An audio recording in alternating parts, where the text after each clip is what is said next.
రాష్ట్ర వ్యాప్తంగా ఎన్నికల కోలాహలం నెలకొంది. వైఎస్ఆర్ కాంగ్రెస్ పార్టీ ఇప్పటికే 175 నియోజకవర్గాల అసెంబ్లీ నియోజకవర్గాల సమన్వయకర్తలను ప్రకటించింది. 25 లోక్సభ నియోజకవర్గాలకు అభ్యర్థులను కూడా ప్రకటించింది. వైఎస్ఆర్ కాంగ్రెస్ పార్టీ అభ్యర్థులు ప్రచారంలో కూడా ముందుకు దూసుకెళ్తున్నారు. ప్రస్తుతం చిత్తూరు జిల్లాలో ఉన్నాం మనం. ఇది ప్రతిపక్ష నాయకుడు చంద్రబాబుకు సంబంధించినటువంటి జిల్లా. ఈ జిల్లాలో రాజకీయ సమీకరణాలు ఏ విధంగా మారుతున్నాయి, వైఎస్ఆర్ కాంగ్రెస్ పార్టీ ఎలాంటి వ్యూహాలను అమలు చేస్తుంది, మనతో పాటు మాట్లాడేందుకు చిత్తూరు అసెంబ్లీ నియోజకవర్గం వైఎస్ఆర్ కాంగ్రెస్ పార్టీ అభ్యర్థి విజయానంద రెడ్డి ఉన్నారు. ఆయనతో మాట్లాడే ప్రయత్నం చేద్దాం. సార్, చాలా సుదీర్ఘకాలం రాజకీయాల్లో ఉన్నారు. ఈసారి మీకు వైఎస్ఆర్ కాంగ్రెస్ పార్టీ నుండి కంటెస్ట్ చేసేటువంటి అవకాశం వచ్చింది. ఎలా ఫీల్ అవుతున్నారు? ఇది నా జన్మ ధన్యమైన విధంగా నేను అనుకుంటున్నాను. మేము మొదటి నుంచి కూడా వైఎస్ రాజశేఖర రెడ్డి గారు వెంబడి కాంగ్రెస్ పార్టీలో కొనసాగిన వాళ్ళం. దాని తర్వాత జగన్మోహన్ రెడ్డి గారు ఎంపీగా ఉన్నప్పుడు తన వెంట నడిచాం.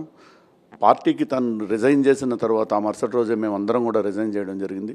ఆ పొద్దుటి నుంచి ఈ పొద్దుటి వరకు కూడా ఎన్ని కష్టాల్లోనూ సుఖాల్లోనూ వెంటే నడిచాం. ఈరోజు జగన్మోహన్ రెడ్డి గారు నాకు సీటు ఇవ్వడం అనేది నేను ఇక జన్మలో ఎప్పటికీ మర్చిపోని విషయం. సీటు ఇచ్చినా ఇవ్వకపోయినా మేము మా నాయకుడు కోసం ఎల్లప్పుడూ ప్రాణం ఊపిరి కంఠంలో ఉన్నంత వరకు కూడా ఆయన కోసం మేము జెండా మోసి కష్టపడడానికి ఎప్పటికీ సిద్ధంగా ఉంటామని మీకు తెలియజేసుకుంటున్నాం. ఇవాళ వైఎస్ఆర్ కాంగ్రెస్ పార్టీ అభ్యర్థిగా ప్రచారం మొదలుపెట్టారు. ఇంటింటికి వెళ్తున్నటువంటి పరిస్థితి. ప్రజలు ఎలా రిసీవ్ చేసుకుంటూ ఉన్నారు? చిత్తూరు గతంలో కూడా వైఎస్ఆర్ కాంగ్రెస్ పార్టీ గెలిచినటువంటి సీటు, ఈసారి గెలుస్తామన్న ధీమా ఉందా? 100% గెలుస్తామండి. ఎందుకంటే గతంలో ఎన్నడూ లేని విధంగా ప్రజలు సంక్షేమ పథకాలు, అభివృద్ధి అనే నినాదంతో ప్రతి ఇంటికి తక్కువ అనుకుంటే 3 లక్షల రూపాయలు సంక్షేమ పథకాలు అందినాయి. అమ్మ ఒడి, ఆసరా, చేయూత, సున్నా వడ్డీ, ఇక వాళ్ళు మనకంటే ఇంకా ఎక్కువ స్పీడ్గా చెప్తున్నారు మహిళలు. అన్ని సంక్షేమ పథకాలు అందాయి. మాకు ఎవరు ఇచ్చారు ఈ విధంగా అనే వాళ్ళు ఉత్సాహంగా ఉన్నారు. అదేవిధంగా జగన్మోహన్ రెడ్డి గారు సీఎం అయిన మొదటి సంవత్సరం నుంచి కూడా ఈ చిత్తూరు నియోజకవర్గం అనేది ఆంధ్రప్రదేశ్ రాష్ట్రం మొత్తం ఆయన ఆస్తి, అంటే ప్రజలు ఆయన ఆస్తి. ఆస్తిలో భాగంగా చిత్తూరు నియోజకవర్గంలో ఉన్న ప్రజల బాధ్యతను, వాళ్ళకి ఏ అవసరాలు వచ్చినా కాపాడవలసిన బాధ్యతగా నాకు ఉంది. కాబట్టి ప్రభుత్వం వచ్చిన మొదటి రోజు నుంచి కూడా నా వంతుగా వాళ్ళకి ఏమేమి అవసరాలు ఉంటాయి, ఏ అవసరాలు కొద్దీ మనం కొంత చేయగలం అనే విధంగా నేను కూడా అనేక సేవా కార్యక్రమాలు చేశాను. ఏ పార్టీ వాళ్ళు వచ్చినా, ఏ కులం వాళ్ళు వచ్చినా, పార్టీలకు కులాలకు అతీతంగా ప్రభుత్వం తరపు నుంచి ఏమైనా పనులు కావాలంటే వెంటనే స్పందించి ప్రతి ఒక్కరికి కూడా వాళ్ళకి కావాల్సిన పనులన్నీ చేసి పెట్టాం.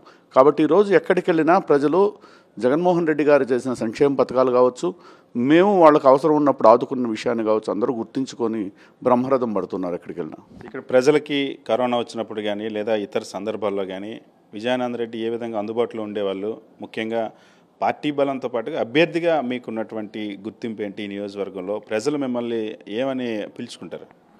ఇప్పుడు ఇక్కడ మొట్టమొదట నేను మార్కెట్లు అనేది ఇక్కడ ఒక మాఫియా లాగా జరిగేది. ఈ మార్కెట్లు మొదటి సంవత్సరం 70 లక్షలు, రెండో సంవత్సరం 83 లక్షలు, మూడో సంవత్సరం 88 లక్షలు, ఈ సంవత్సరం 96 లక్షల రూపాయలు మార్కెట్ల గేట్లు ఉచితంగా చేసాం. ఎన్నో సంవత్సరాలుగా ఆనవాయితీగా ఎవరైతే ఉంటారో నాయకులు వాళ్ళు ఎత్తుకునేవాళ్ళు, ఇది ఒక మాఫియా లాగా జరిగేది. ఈ మాఫియాలో భాగంగానే బామర్ది చింటూ వాళ్ళు ఈ మార్కెట్ల గొడవలనే 2 కుటుంబాలు లేచిపోయినాయి. కాబట్టి నేను మొదటి సంవత్సరమే దీనివల్ల ఇష్యూస్ వస్తున్నాయి, మన పార్టీలో కూడా ఇష్యూస్ వస్తుంది, దీన్ని పూర్తిగా మాఫీ చేయాలన్న ఉద్దేశంతో ఆ రోజు నుంచి ఈ రోజు వరకు కూడా నేను ఉచితంగా డబ్బులు నేనే కట్టి ఇస్తున్నాను. లేని పక్షంలో ఒక్కొక్క సంవత్సరానికి 5 నుంచి 6 కోట్ల రూపాయలు ఆదాయం వచ్చేది. అటువంటిది మొత్తం పేద ప్రజలకే, వాళ్ళ కష్టం వాళ్ళకే మిగిలేటట్టుగా చేసాం. దాని తర్వాత కోవిడ్ వచ్చింది. కోవిడ్ వచ్చినప్పుడు ఇక్కడ కోవిడ్లో రోజులు అక్కడ ఆగిపోయి నానా ఇబ్బందులు పడుతుంటే రోజు 4,000 నుంచి 5,000 మందికి ఉచితంగా భోజనాలు అందించాం. అదేవిధంగా క్వారంటైన్కి 500 ఫ్యాన్లు ఇచ్చాం.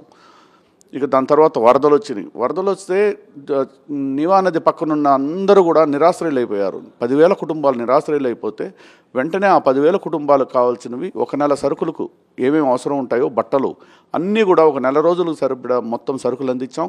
అదేవిధంగా అప్పుడు రోడ్లు పాడైపోయినాయి, ఫ్లైఓవర్ బ్రిడ్జులు అన్నీ పాడైపోయినాయి.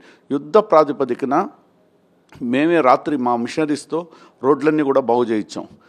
ఇక దాని తర్వాత ఈ త్రోపుడు బళ్ళని, బడ్డీ కొట్లని, పానీపూరి బళ్ళని, పిల్లలకు ప్రతి సంవత్సరం క్రికెట్ టోర్నమెంట్లు, ప్రతి పంచాయతీకి ఒక టోర్నమెంటు, వాళ్లకు ఇంటర్నేషనల్ కిట్లు, ఒక్కొక్క కిట్టు 30,000 ధర ఉండే కిట్లు, అట్లా పిల్లలకు కావాల్సిన అవసరాలు అట్లా చూసాం.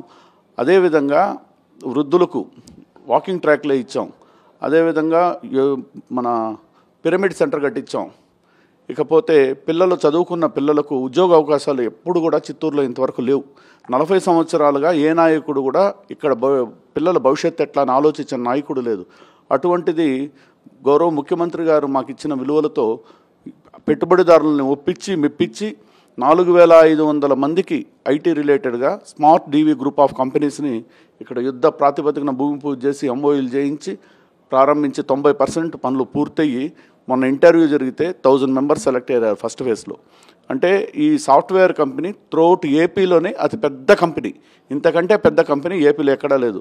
ఇవన్నీ కూడా మనం ప్రజలకు సేవ చేయాలనే ఉద్దేశంతో చేసిన పనులే. కాబట్టి ఈరోజు ప్రజలు ఇవన్నీ కూడా ఆలోచిస్తున్నారు. అదేవిధంగా గతంలో చూస్తే చంద్రబాబు నాయుడు గారు హెరిటేజ్ కంపెనీ కోసం విజయ పాల డైరీ అనేది చాలా పేరు మోసిన పాల డైరీ, ఆ పాల డైరీని మూసేశారు. అదేవిధంగా చిత్తూరు షుగర్స్ అనేసి ఉండేది, దాన్ని మూతేసేశారు. గౌరవ ముఖ్యమంత్రి వర్యులు చిత్తూరుకు వచ్చినప్పుడు అమూల్ వాళ్ళతో టైఅప్ అయి విజయ డైరీలో అనేక మంది కార్మికులు పనిచేసేవాళ్ళు. వాళ్లకు మళ్ళీ కార్మికులకు ఉద్యోగ అవకాశాలు కల్పించడం కోసం అమూల్ వాళ్లకు అదే పాడి రైతులకు లీటర్కి 5 రూపాయలు 6 రూపాయలు పెచ్చు రేట్ ఇస్తారు.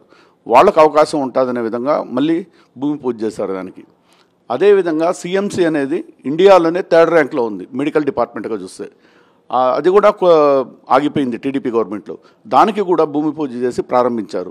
ఇట్లా అనేక కార్యక్రమాలు చేశారు. కాబట్టి ఎక్కడికి వెళ్ళినా జగన్మోహన్ రెడ్డి గారు అనే పేరు ఒక శంఖారావంలాగా వాళ్లే మాట్లాడుతున్నారు.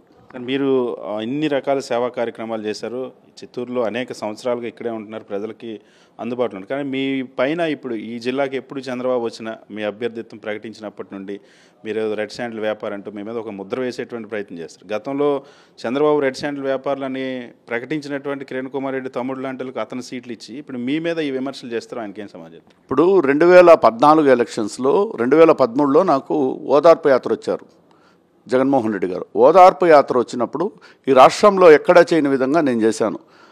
దాని తర్వాత ఎలక్షన్స్ వచ్చినాయి 2014లో. ఎలక్షన్స్ వస్తే 2013లో నాకు వెపన్ లైసెన్స్ ఉంది. వెపన్ లైసెన్సు కేసులు అనేది లేనప్పుడే వెపన్ లైసెన్స్ ఇస్తారు. 2014లో నేను జనరల్ ఏజెంట్ని. జనరల్ ఏజెంట్ అంటే క్రైమ్ కల్చర్ ఉండే వాళ్ళకి ఎవరికి కూడా జనరల్ ఏజెంట్ ఇవ్వరు.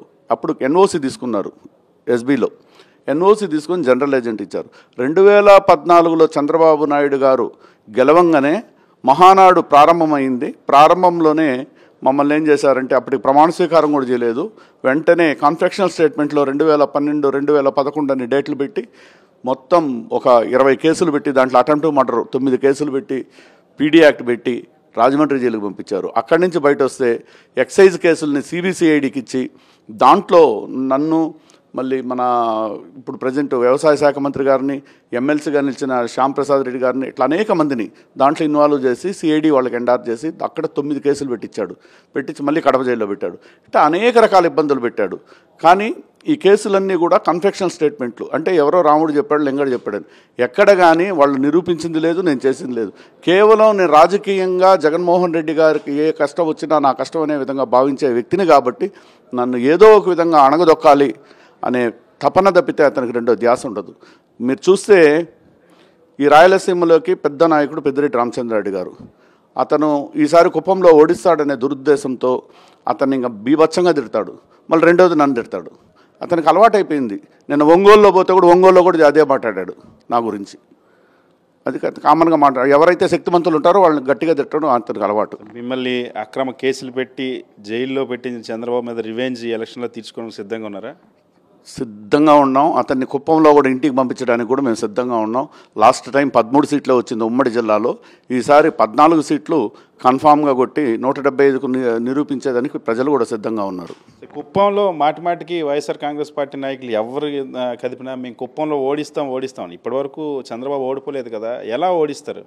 ఇప్పుడు మొన్న మీరు చూస్తే కుప్పం ప్రజలకు నీళ్లకు చాలా ఇబ్బంది పడేవాళ్ళు, అటువంటిది మొన్న నీళ్లు తీసుకొచ్చారు. ఇన్ని సంవత్సరాలుగా ఉన్న వ్యక్తి కుప్పం ప్రజలకు నీటి అవసరం ఉందనేది కూడా అతను కనబడలేదు. మున్సిపాలిటీ చేశారు. మున్సిపాలిటీ చేసి అక్కడ ఫెసిలిటీస్ అన్నీ కూడా మెరుగుపరిచారు. అదేవిధంగా చంద్రబాబు నాయుడు గారి కోరిక మేరకు గౌరవ ముఖ్యమంత్రి రెవెన్యూ డివిజన్ చేశారు. కనీసం ఒక ముఖ్యమంత్రి ఉన్న ప్రదేశాన్ని రెవెన్యూ డివిజన్ చేసుకోలేదు ఆయన. అటువంటిది రెవెన్యూ డివిజన్ చేశారు, సబ్ డివిజన్ చేశారు. ఇట్లా అన్నీ కూడా గౌరవ ముఖ్యమంత్రి వర్యులు చేసిందే కానీ తనేం చేసింది లేదు. ఆ భయంతో ఇన్ని సంవత్సరాలుగా హైదరాబాద్లో ఉన్న వ్యక్తి ఇప్పుడు నేను కుప్పంలో ఇల్లు కట్టుకుంటా, నాకు అప్రూవల్స్ ఇవ్వండి అని కోరుకునే పరిస్థితికి వచ్చాడు. అంటే తనకు తెలుసు ఓడిపోతామని. కాబట్టి నేను కుప్పం వాసిని అని చెప్పుకోవడానికి ఈరోజు కుప్పంలో ఇల్లు కట్టుకోవడానికి కూడా ఆయన ప్రారంభం చేశాడు. మీ పైన చిత్తూరు అభ్యర్థిని కూడా చంద్రబాబు ప్రకటించారు. ఆ అభ్యర్థికి మీకు వ్యత్యాసం ఏంటి? ప్రజలు అతనికి కాకుండా మిమ్మల్ని ఎందుకు గెలిపించాలనుకుంటున్నారు? ఇప్పుడు చిత్తూరులో నిలబడినటువంటి అభ్యర్థి 3 మాసాల క్రింద వరకు ఆ అభ్యర్థి ఎవరు అనేది చిత్తూరు ప్రజలకు ఎవరికి కూడా తెలియదు. కరెక్ట్గా అతను చిత్తూరులో ఇక్కడ ఓటు రాయించుకోవడం 4 మాసాలకి ముందే. అంతకుముందు అతను కర్ణాటకలో ఓటు, అతనికి కర్ణాటకలో నుంచి ఇక్కడికి వచ్చాడు. కేవలం డబ్బుందనే ఒక ఉద్దేశంతోనే ఎమ్మెల్యేగా అతనికి సీట్ ఇచ్చారు. అదేవిధంగా ఎంపీ అభ్యర్థిని చూసి అతనిది బాపట్లలో నుంచి ఇక్కడ తీసుకొచ్చి ఎంపీ అభ్యర్థి ఇచ్చారు. కేవలం అతను ఐఆర్ఎస్ ఆఫీసర్గా బీభత్సంగా సంపాదించాడు, ఆ డబ్బులు ఖర్చు పెడతాడనే ఉద్దేశంతో తప్పితే ఇక్కడ ఎవరైనా సీట్ ఇస్తే జనరల్గా తమిళ్ మాట్లాడే ఎస్సీకి ఇస్తారు. ఎందుకంటే కుప్పంలో నుంచి చూసుకుంటే నగిరి వరకు కూడా మొత్తం తమిళ్ కల్చర్ ఉన్న ఎస్సీస్ ఇక్కడ. అదేవిధంగా చాలామంది మొదలియార్సు, వన్యకుల క్షత్రియులందరూ కూడా తమిళియన్స్. అటువంటిది బాపట్లలో నుంచి తీసుకొచ్చి ఇచ్చారంటే కేవలం డబ్బున్న అనే ఒకే ఒక నెపంతో అతనికి సీట్ ఇచ్చారు. ఇక్కడ చాలామంది కూడా తెలుగుదేశం వాళ్ళే వీళ్ళని గోరిగట్టి ఇంటికి పంపించడానికి సిద్ధంగా ఉన్నారు. మేము 20 సంవత్సరాలుగా జెండా మోసం, 3 మాసాలకు ముందు వచ్చిన వాళ్ళకి సీట్లు ఇచ్చారని వాళ్ళే రెడీగా ఉన్నారు వాళ్ళని ఇళ్ళకి పంపించడానికి. మీరే చెప్తున్నారు డబ్బున్న అభ్యర్థిని. మరి డబ్బున్న అభ్యర్థిని ఢీ కొట్టుకోగలరా? పర్లేదా? మిమ్మల్ని తట్టుకోగలరా మీరు? ఇప్పుడు డబ్బులకే కానీ ఎలక్షన్స్ అయ్యేట్టుగా ఉంటే రిలయన్స్ వాళ్ళు, అదాని వాళ్ళే ఉంటారు. ప్రజల్లో కష్టపడేవాళ్ళు, ప్రజల సౌకర్యాలకు ఏం కావాలని చేసేవాళ్ళు, నిత్యం ప్రజలకు అందుబాటులో ఉండేవాళ్ళు ఎవరూ ఉండరు. మేము నిత్యం ప్రజలకు అందుబాటులో ఉన్నాం. ప్రజలకు ఏ కష్టం వచ్చినా వెంటనే ఉంటాం. మీరు చూస్తే ఇవాళ ఉదయం 2 పిల్లలు చనిపోయారు, 10th క్లాసు పిల్లలు. స్నానానికి వెళ్ళి పొద్దునే వెళ్ళి వాళ్ళ పోస్ట్ మార్టం అన్నీ క్లియర్ చేసి ఇచ్చొచ్చి ప్రతి ఇంటికి కూడా చాలా భేద పరిస్థితి, దహనక్రియలకు 10,000 ఇచ్చొచ్చాం. నువ్వు ప్రజల్లో అందుబాటులో ఉండాలా, ప్రజల కష్టాలు తెలియాలా. ఇక్కడ రోజువారీ కూలీలు ఉన్నారు, వ్యవసాయం చేసేవాళ్ళు ఉన్నారు, చిన్న చిన్న వ్యాపారాలు చేసేవాళ్ళు ఉన్నారు. వీళ్ళందరూ ఉన్న పరిస్థితి ఏమనేది కనుక్కునే వ్యక్తిని కోరుకుంటారు కానీ డబ్బుందని బెంగళూరు నుంచో బాపట్ల నుంచి వచ్చిన వాళ్ళని ఎవరు ఎన్నుకోరు ఇక్కడ. సరే, ఇవాళ మరి చిత్తూరు జిల్లా చంద్రబాబుకు సంబంధించినటువంటి జిల్లా. మరి ఈ జిల్లాకు సంబంధించిన వ్యక్తి ముఖ్యమంత్రి అవుతాడంటే ఓట్లేరంటారా ప్రజలు? ఇక్కడున్న ఈ నియోజకవర్గమైనా, ఈ జిల్లాలో ఉన్నటువంటి నియోజకవర్గమైనా చంద్రబాబు, జగన్మోహన్ రెడ్డిలో చంద్రబాబుకి మద్దతు తెలిపే అవకాశం లేదా? ఈ జిల్లాకు నేను ఇది చేశాను అని చెప్పుకోవడానికి చంద్రబాబు నాయుడు గారు చేసింది ఏదన్నా మచ్చుకు ఒక్కటి చెప్పండి చాలు. మీరు అట్లా చేసి ఉంటే నారావారిపల్లిలో ఎందుకు నిలబడరు? ఎందుకు కుప్పంకి వెళ్ళాలా? ఇతను అంటున్నాడు ఇప్పుడు ఇక్కడ ట్రాన్స్ఫర్, అక్కడ ట్రాన్స్ఫర్. ఇతను ఎందుకు ట్రాన్స్ఫర్ అయ్యాడు కుప్పానికి? అసలు నారావారిపల్లి ఇతను సొంతూరు. అటువంటి ఊరిలో ఇతను ఒక్కసారి నిలబడి దాని తర్వాత కంటిన్యూగా కుప్పంలో నిలబడ్డాడు. ఎందుకని సొంత నియోజకవర్గంలో నిలబడ్డా? ఈ జిల్లాకు నేను ఇది చేశాను, నా గుర్తింపుగా ఇది ఉందని ఒక్కటి చెప్పను. ఏ ఒక్కటైనా సరే ఈ జిల్లా ఏదైనా అట్టడిగిపోయిందంటే కారణం అది చంద్రబాబు నాయుడు గారు ఉంటారు, కానీ ఈ జిల్లాకు తను చేసింది ఏమీ లేదు. గతంలో చిత్తూరు డైరీ మూతపడింది, చిత్తూరు షుగర్స్ మూతపడింది. వైఎస్ఆర్ కాంగ్రెస్ పార్టీ ఎలా ఇక్కడ ఉపాధి అవకాశాలు, రైతులను ఆదుకోవడానికి ప్రయత్నించింది? జగన్మోహన్ రెడ్డి గారు సంక్షేమ పథకాలతో పాటుగా అభివృద్ధిని ఏ విధంగా ముందుకు తీసుకెళ్తారు, ముఖ్యంగా ఈ నియోజకవర్గంలో కూడా? సార్, మీరు చూస్తే విజయ డైరీ అనేది చాలా పేరు మోసిన డైరీ. హెరిటేజ్ అనేది మన ఎక్స్సీఎం చంద్రబాబు నాయుడు గారిది. దాన్ని మెరుగుపరుచుకోవడానికి విజయ డైరీ ఉంటే కష్టం అవుతుందని తనకు కావాల్సిన మనిషిని చైర్మన్ పోస్ట్ వేయించుకునేసి మాజీ ఎమ్మెల్సీ దొరబాబు గారు అని ఉండేవాళ్ళు, అతను డైరీ చైర్మన్ చేయించి ఒక క్రమబద్ధీకరంగా దీన్ని ఏ విధంగా నాశనం చేస్తే మూతపడుతుందనే విధంగా పూర్తిగా దాన్ని నిర్వీర్యం చేసి నాశనం చేసి మూతపడి హెరిటేజ్ అనే దాన్ని అభివృద్ధి చేసుకున్నారు. ప్రతి పాడి రైతుని ఎవరిని అడిగినా చెప్తారు హెరిటేజ్ అనేది ఏ విధంగా అభివృద్ధి చెందింది, విజయ డైరీ అనేది ఏ విధంగా నాశనం చేశారని. అదేవిధంగా చూస్తే మీరు చిత్తూరు షుగర్ ఫ్యాక్టరీ అనేది చాలా పెద్దది. కనీసం అంటే ఒక 200 ఎకరాలు ల్యాండే ఉంటుంది. ఏది? ప్రైమ్ లొకేషన్లో, చిత్తూరు సరిహద్దుల్లో. అటువంటి ఫ్యాక్టరీని మూతేసేసి దాన్ని రియల్ ఎస్టేట్ చేయడానికి చాలా కష్టపడ్డాడు. కానీ రైతులందరూ అడ్డుకుంటే అది ఆగింది. ఆ షుగర్ ఫ్యాక్టరీని గౌరవ ముఖ్యమంత్రి గారు వచ్చి వాళ్ళకు రావాల్సిన బకాయిలు 32 కోట్లు కార్మికులకు ఇచ్చి ఆ షుగర్ ఫ్యాక్టరీని ఫ్రూట్ పల్ప్ యూనిట్గా దాన్ని మళ్ళీ ప్రభుత్వం ఏర్పడిన వెంటనే చేసి ఆ కార్మికుల పిల్లలకే ఉద్యోగ అవకాశాలు కల్పిస్తారని కూడా మా ముఖ్యమంత్రి గారు చెప్పారు. కాబట్టి వాళ్ళందరూ కూడా ఇప్పుడు ఆనందంగా ఉన్నారు. ఈరోజు మీరు ఇక చూస్తే సిఎంసి ఇట్లా అనేక అభివృద్ధి కార్యక్రమాలు ఉన్నాయి. ఈరోజు ఎక్స్ప్రెస్ హైవేలు బ్రహ్మాండంగా బెంగళూరు చెన్నై 6 రోడ్డు, అదేవిధంగా లాజిస్టిక్స్ కోసం తర్చూర్ హైవే రోడ్డు, పోర్ట్ కనెక్టివిటీ, చుట్టూ హైవేస్ అయిపోయినాయి, అవుటర్ రింగ్ రోడ్స్ అయిపోయినాయి. ఇండస్ట్రియల్గా పెట్టుబడిదారులకు సరైన అవకాశాలు కల్పిస్తే బ్రహ్మాండంగా ఇన్వెస్ట్మెంట్స్ పెట్టడానికి చాలామంది రెడీగా ఉన్నారు. చిత్తూరు జిల్లా కేంద్రం ఇది. ఈ కేంద్రానికి మీరు ఎమ్మెల్యే కాబోతూ ఉన్నారు గెలిచిన తర్వాత. ఒకవేళ గెలిచిన తర్వాత ఇక్కడ ఎంప్లాయ్మెంట్ జనరేషన్ కానీ డెవలప్మెంట్కి సంబంధించి కూడా మీ దగ్గర ఉన్న ఐడియాస్ ఏంటి, ఏమేమి మీరు చేయాలనుకుంటున్నారు? సార్ మీరు చూస్తే ఇక్కడి నుంచి ఉన్న ఫెసిలిటీస్ త్రూఅవుట్ ఇండియాలో ఎక్కడే లేదు. చిత్తూరులో నుంచి 1 గంట 45 నిమిషాలు బెంగళూరు ఎయిర్పోర్టు, ఇంటర్నేషనల్ ఎయిర్పోర్ట్, అదేవిధంగా Chennai airport 1 hour 45 minutes international airport, 2 international ఎయిర్పోర్ట్లు, డొమెస్టిక్ ఎయిర్పోర్టు 40 నిమిషాలు రాయవేలూరు, 1 అవర్ రేణుగుంట, 2 డొమెస్టిక్ ఎయిర్పోర్ట్లు, అంటే 4 ఎయిర్పోర్ట్ల కనెక్టివిటీ. అదేవిధంగా చూస్తే 150 కిలోమీటర్లో 3 పోర్ట్లు కనెక్టివిటీ, మొత్తం హైవేస్ కృష్ణపట్నం, ఎన్నూరు, రాయపురం 3 పోర్టు కనెక్టివిటీలు ఉన్నాయి. ఇన్ని ఫెసిలిటీస్ ఉన్నప్పుడు పెట్టుబడిదారులని మనము పిలిపించి వాళ్ళకి మీటింగ్ పెడితే, సమ్మిట్ పెడితే బ్రహ్మాండమైన అవకాశాలు ఉన్నాయి ఇక్కడ. ఎందుకంటే ల్యాండ్ కాస్ట్ తక్కువ, లివింగ్ కాస్ట్ తక్కువ, వసతులు ఎక్కువ. ఇప్పుడు సిటీలో నుంచి ఎయిర్పోర్ట్కి పోవాలంటే మినిమం అంటే ట్రాఫిక్లో 2 అవర్స్ అవుతుంది. అటువంటిది మొత్తం ఇది అవుట్కట్స్ 1 అవర్ 45 మినిట్స్లో రీచ్ అవుతారు. కాబట్టి ఇన్ఫ్రాస్ట్రక్చర్ డెవలప్ చేసి సిటీని ఎక్స్పాండ్ చేసి ఇండస్ట్రియల్గాను ఐటీ రంగంలోనూ అభివృద్ధి తీసుకుపోవడం ప్రధాన లక్ష్యం. రెండోది యూనివర్సిటీ లేదు. యూనివర్సిటీ అనేది ఎప్పటి నుంచో కోరిక, దాన్ని కూడా గౌరవ ముఖ్యమంత్రి వర్యులు చేస్తానని హామీ ఇచ్చారు. అదేవిధంగా సెంట్రల్ స్కూల్ లేదు, సెంట్రల్ స్కూల్ కూడా ప్రాసెస్ జరుగుతూ ఉంది, అది జరుగుతుంది. అదేవిధంగా ప్రభుత్వ ఆసుపత్రుల్లో అన్ని రకాల సదుపాయాలతో వైద్య సేవలు అందించడం కూడా ఒక ప్రధాన లక్ష్యం. ఇవన్నీ ప్రజల్లోకి మేము తీసుకెళ్తున్నాం. ప్రభుత్వం ఏర్పడిన వెంటనే మళ్ళీ కూడా ఇవన్నీ యుద్ధ ప్రాతిపదికన ఇవన్నీ కొనసాగించి ప్రిపేర్ చేస్తాం. ఇవన్నీ మీరు చేస్తామని, కానీ అసలు మిమ్మల్ని గెలవనివ్వమని చెప్పి ఇప్పుడు మిమ్మల్ని కానీ వైఎస్ఆర్ కాంగ్రెస్ పార్టీని కూడా గెలవనిచ్చేది లేదని 3 పార్టీలు ఒకటే అవుతా ఉన్నాయి. చంద్రబాబు ఇప్పుడు బీజేపీ, జనసేన పార్టీలతో కూడా పొత్తు పెట్టుకున్నటువంటి పరిస్థితి, పరోక్షంగా కాంగ్రెస్ పార్టీ కూడా చంద్రబాబు డైరెక్షన్లో నడుస్తున్నటువంటి పరిస్థితి. మరి దాన్ని ఎలా ఫేస్ చేస్తారు? మీరు చెప్పింది 100% వాస్తవం. చంద్రబాబు నాయుడు గారి కన్సర్న్లలోనే BJP, Janasena, Congress, Loksatta, CPI, CPM, Jai Bhim party, అన్ని పార్టీలు అన్ని జెండాలు వాళ్ళవే. మా గౌరవ ముఖ్యమంత్రి గారికి ఒకటే జెండా, ఒకటే అజెండా, పేదలను కోటీశ్వర్లు చేయడం, పేద పిల్లలను విద్యావేత్తలను చేసి విదేశీ విద్యలకు పంపించి మంచి ఉన్నత స్థాయికి తీసుకెళ్లడమే ఆయన ప్రధాన అజెండా. కాబట్టి నిరుపేద కుటుంబస్తులందరూ కూడా జగన్మోహన్ రెడ్డి గారు ఎప్పుడెప్పుడు మళ్ళీ సీఎం కాబోతారని ఎన్నో వేల కళ్ళతో ఎదురు చూస్తూ ఉన్నారు. కాబట్టి జెండాలే వాళ్ళవి, మా నాయకుడిది అజెండా ఉంది కాబట్టి ఈ అజెండాకే వాళ్ళు సిద్ధంగా ఉన్నారు ఓట్లు వేయడానికి. ఇవాళ బస్సు యాత్ర సాగుతుంది, ఉమ్మడి జిల్లాలోకి ప్రవేశించింది. మీ చిత్తూరు ఉమ్మడి జిల్లాలోకి మండు టెండల్లో కూడా సామాన్యులు, మహిళలు, వృద్ధులు కూడా వచ్చి జగన్మోహన్ రెడ్డికి స్వాగతం పలుకుతున్న పరిస్థితి, మమేకం అవుతున్న పరిస్థితి ఉంది. ఎందుకు ఇంత అటాచ్మెంట్ ఒక లీడర్తో ప్రజలకు ఉందనుకుంటున్నారు? సార్ ఈ జిల్లాలో మొదటి నుంచి మీరు చూస్తే 96 తరువాత ఇంతవరకు మెజారిటీ సీట్స్ ఎప్పుడు కూడా టీడీపీ సాధించలేదు. గతంలో కాంగ్రెస్, ఇప్పుడు వైఎస్ఆర్ కాంగ్రెస్ పార్టీ. 2014లో చూస్తే కూడా మీకు 8 సీట్లు వైఎస్ఆర్ కాంగ్రెస్ పార్టీ, 14లో 8 వైఎస్ఆర్ కాంగ్రెస్ పార్టీ, 2019లో చూస్తే 13 సీట్లు వైఎస్ఆర్ కాంగ్రెస్ పార్టీ. ఇప్పుడు 2024కి వచ్చేటప్పుడు 14 వైఎస్ఆర్ కాంగ్రెస్ పార్టీ గెలుస్తుంది, అందులో ఎటువంటి సందేహం లేదు. సరే, ఇవాళ జగన్మోహన్ రెడ్డి ఓపెన్గా చెప్తున్నటువంటి పరిస్థితి ఉంది.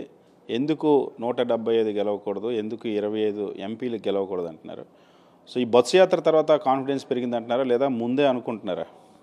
ఇప్పుడు ముఖ్యమంత్రి గారు ఒకటే చెప్తున్నారు మొదటి నుంచి కూడా, నేను మంచి చేశాను అని అనిపిస్తేనే నాకు ఓటు వెయ్యండి అని ధైర్యంగా చెప్పగలిగిన నాయకుడు ఈ దేశంలో ఇంతవరకు ఎవరూ లేదు. నేను మీకు మీ ఇంటికి అన్ని రకాలుగా మంచి చేశాడు, మీకు మనసుకు నచ్చింది అని మీకు నచ్చినప్పుడే నాకు ఓటు వేయండి అని ఇట్లా ఎవరన్నా ఇంతవరకు రాజకీయ పార్టీ పెట్టిన నాయకులు ఎవరన్నా కోరారా? అంటే ఆ కాన్ఫిడెంట్, మనం మంచి చేసాం, పార్టీలు చూడలేదు, కులం చూడలేదు, అందరూ అర్హులైన ప్రతి ఒక్కరికి సంక్షేమ పథకాలు ఇచ్చాం, ఎవరిని కానీ ఎక్కడ కానీ చిన్న ఇబ్బంది పెట్టలేదు. కాబట్టి ప్రజలు సిద్ధంగా ఉన్నారు. ప్రతి కుప్పంలో చంద్రబాబు నాయుడునే ఓడించేయడానికి సిద్ధంగా ఉన్నప్పుడు మీకు 174 నియోజకవర్గాలకు ఇబ్బంది ఎందుకు ఉంటుంది? ఖచ్చితంగా 175 నియోజకవర్గాలు కూడా మా నాయకుడు గెలవబోతున్నాడు. మళ్ళీ ఈ దేశంలో ఒక రికార్డ్ అనేది మోగబోతుంది. ఎందుకు చంద్రబాబు లాంటి వాళ్ళు పొత్తులు పెట్టుకుంటున్నారు, నరేంద్ర మోడీ పొత్తులు పెట్టుకుంటున్నారు, కాంగ్రెస్ పొత్తులు పెట్టుకుంటారు, జగన్మోహన్ రెడ్డి గారు ఎందుకు పొత్తులు పెట్టుకోరు? జగన్మోహన్ రెడ్డి గారికి ప్రజలే పొత్తు. తన స్టార్ క్యాంపెయిన్లు కూడా ఒక సామాన్య ప్రజలే. కాబట్టి ఆయనకు జెండాలతో పొత్తు అవసరం లేదు, ప్రజలతోనే పొత్తు. కాబట్టి ప్రజలు గెలిపించడానికి సిద్ధంగా ఉన్నారు. నరేంద్ర మోడీ గారు వీళ్ళేం అడగలేదు. వీళ్ళే వెళ్ళి నరేంద్ర మోడీ గారి కాళ్ళు పట్టుకొని మాకు తోడుగా ఉండు అన్న వ్యక్తి చంద్రబాబు. ఇదే చంద్రబాబు నాయుడు గారు 2018లో నరేంద్ర మోడీ గారి వల్లనే ఈ ఆంధ్రప్రదేశ్ నాశనం అయిపోయిందని అసెంబ్లీలోనే పలుమార్లు ప్రస్తావించినాడు. అటువంటి ఆయన మళ్ళీ వెళ్ళి నరేంద్ర మోడీ గారి కాళ్ళు పట్టుకున్నాడు. అతనికి విలువలు ఉండవు, ఏ సమయానికి ఏదైనా మాట్లాడతాడు, పచ్చి అబద్ధాలు మనిషి. కాబట్టి ఈరోజు మీరు చూస్తే అవ్వాతాతలు ఫంక్షన్లకు కూడా విలవెల్లాడిపోయే విధంగా చేస్తే నిన్న 2-3 ముసలోళ్ళు చనిపోయారు. కేవలం దాని కారకులు ఎవరు? చంద్రబాబు నాయుడు గారు. అతనికి పేద ప్రజలు ప్రశాంతంగా ఉంటే అతనికి నచ్చదు. అది ఆయన నైజం. ఉదాహరణకు వాళ్ళ తమ్ముడు ఇప్పుడు దాదాపు 20 సంవత్సరాలు అవుతుంది. ఎవరికైనా కనబడుతున్నాడా? ఏమైపోయాడు? అది అతని వ్యక్తిత్వం. కానీ చంద్రబాబు నాయుడు విమర్శలు ఒకవైపు అయితే, లోకేష్ ఏమో మీ కుర్చీ మడత పెడతా ఉంటున్నాడు, పవన్ కళ్యాణ్ ఏమో జగన్మోహన్ రెడ్డిని అధపాతాళంకి తొక్కుతాను అంటున్నాడు. ఇప్పుడు ఇద్దరు చెప్పిన నాయకులు కనీసం ఇంతవరకు ఎమ్మెల్యేగా గెలవగలిగినారా? వీళ్ళిద్దరినీ ఓడించి పంపించిన ఘనత మా నాయకుడిది. మా నాయకుడికి వీళ్ళిద్దరిని ఎమ్మెల్యేగానే కాకుండా మడతపెట్టి పంపించిన నాయకుడు ఇప్పుడు ముగ్గురిని మడతపెట్టి పంపిస్తాడు. వీళ్ళకి ఎమ్మెల్యే కాని వ్యక్తులకు వాళ్ళ కోరిక ఒకటే, మీరు గమనించారో లేదు, అసెంబ్లీలోకి మేము అడుగు పెడితే చాలు అన్నదే వాళ్ళ కోరిక, జీవిత కోరిక. వాళ్ళని అసెంబ్లీలో అడుగు పెట్టనిచ్చేదిలా, అది జరిగే పనిలే. కాబట్టి ఇద్దరిని మడతలేసి పంపిస్తారు, అందులో డౌట్ ఏం లేదు. ఫైనల్గా చెప్పండి, చిత్తూరు ఎమ్మెల్యేగా విజయానంద రెడ్డి ఎంత మెజారిటీతో గెలవబోతున్నారు? ఎంత మెజారిటీ లక్ష్యంగా మీరు పనిచేస్తున్నారు? మేము ఖచ్చితంగా ప్రజలు మెజారిటీతో గెలిపించడానికి సిద్ధంగా ఉన్నారు. మెజారిటీ అనేది ఆ ఫిగర్ వచ్చినప్పుడు మీరే చూస్తారు కదా. కాబట్టి మెజారిటీ అనేది 100% వస్తుంది. గెలుపు అనేది చిత్తూరు జిల్లా మొత్తం మా గౌరవ పెద్దలు మంత్రివర్యులు పెద్దిరెడ్డి రామచంద్రారెడ్డి గారి ఆధ్వర్యంలో 14 నియోజకవర్గాలు కూడా భారీ మెజారిటీతో, 2 ఎంపీ స్థానాలు కూడా బ్రహ్మాండమైన మెజారిటీతో గెలిచి మా గౌరవ ముఖ్యమంత్రి వర్యులు జగన్మోహన్ రెడ్డి గారికి కానుకగా ఇస్తారు. ఖచ్చితంగా చిత్తూరు ఎమ్మెల్యేగా తాను గెలవడమే కాదు, ఈ చిత్తూరు జిల్లా ఇది చంద్రబాబు జిల్లా. ఈ జిల్లాలో గత ఎన్నికల్లో 13 నియోజకవర్గాల్లో వైఎస్ఆర్ కాంగ్రెస్ పార్టీ గెలిచింది. ఈసారి కుప్పం సీటుతో కలిపి 14 నియోజకవర్గాల్లో కూడా వైఎస్ఆర్ కాంగ్రెస్ పార్టీ గెలవబోతుంది. చంద్రబాబు నాయుడు ఎన్ని రాజకీయ పార్టీల జెండాలతో వచ్చినా సరే జగన్మోహన్ రెడ్డి తన ఎజెండాతో ప్రజలతో పొత్తు పెట్టుకున్నారు. ఈ పొత్తుని ఎవరు ఓడించలేరు, జగన్మోహన్ రెడ్డిని ఎవరు ఓడించడం సాధ్యం కాదని చెప్పి చిత్తూరు నియోజకవర్గానికి ఎన్నికలు ముందు వచ్చిన అభ్యర్థుల గురించి కాదు, నిరంతరం ప్రజల్లో ఉండేటువంటి తననే గెలిపిస్తారని సంపూర్ణ విశ్వాసం తనకుందని విజయానంద రెడ్డి చెప్తున్నారు. వీడియో శివతో సతీష్, సాక్షి టీవీ, చిత్తూరు.